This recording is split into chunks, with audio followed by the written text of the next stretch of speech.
بسم اللہ الرحمن الرحیم۔ السلام علیکم۔ حضرت علی شیر خدا رضی اللہ تعالیٰ عنہ، آپ کے جتنے بھی اقوال ہیں ان میں بڑی حکمت ہے۔ آپ کے فرامین مبنی بر حکمت ہیں، مگر آج جو میں آپ کے سامنے آپ کا سنہری قول بیان کرنے لگا ہوں، جب آپ سنیں گے آپ کا ایمان تازہ ہوگا۔ حضرت علی شیر خدا رضی اللہ تعالیٰ عنہ نے فرمایا کہ موت سے بڑھ کر کوئی چیز سچی نہیں ہے اور امید سے بڑھ کر کوئی چیز جھوٹی نہیں ہے۔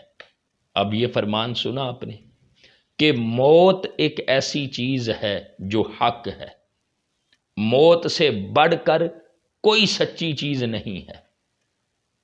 اس فرمان کو ہم اس طرح سمجھ سکتے ہیں کہ دنیا کے اندر بے شمار مذاہب ہیں، ہر مذہب کا دوسرے سے آپ کو اختلاف نظر آئے گا، مگر ایک چیز ایسی ہے، اور وہ کیسی چیز ہے، کیسی اٹل حقیقت ہے، اس کے اندر کیسی سچائی ہے کہ دنیا کے تمام مذاہب کا اس چیز پر اتفاق ہے، اور وہ کون سی چیز ہے؟ وہ موت ہے۔ اور حضرت علی کا فرمان دیکھے کہ آپ نے کیا فرمایا؟ فرمایا دنیا میں کوئی سب سے سچی چیز ہے تو وہ موت ہے، موت سے بڑھ کر کوئی چیز سچی نہیں ہے، اور امید سے بڑھ کر کوئی چیز جھوٹی نہیں ہے۔ اس کا کیا مطلب ہے؟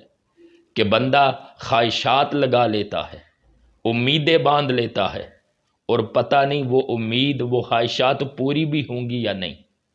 اس لیے خواہشات سے اور امیدوں سے بڑھ کر کوئی چیز جھوٹی نہیں ہے، اور موت سے بڑھ کر کوئی چیز سچی نہیں ہے۔ تو جب موت حق ہے، سچ ہے، تو پھر ہم میں سے ہر ایک کو چاہیے کہ اپنے آپ کو جو موت ہے، جو حق ہے، سچائی پر مبنی ہے، اس کے لیے اپنے آپ کو تیار کر لے، تاکہ آخرت میں اللہ اور اس کے رسول صلی اللہ علیہ وسلم کی بارگاہ میں وہ سرخرو ہو جائے۔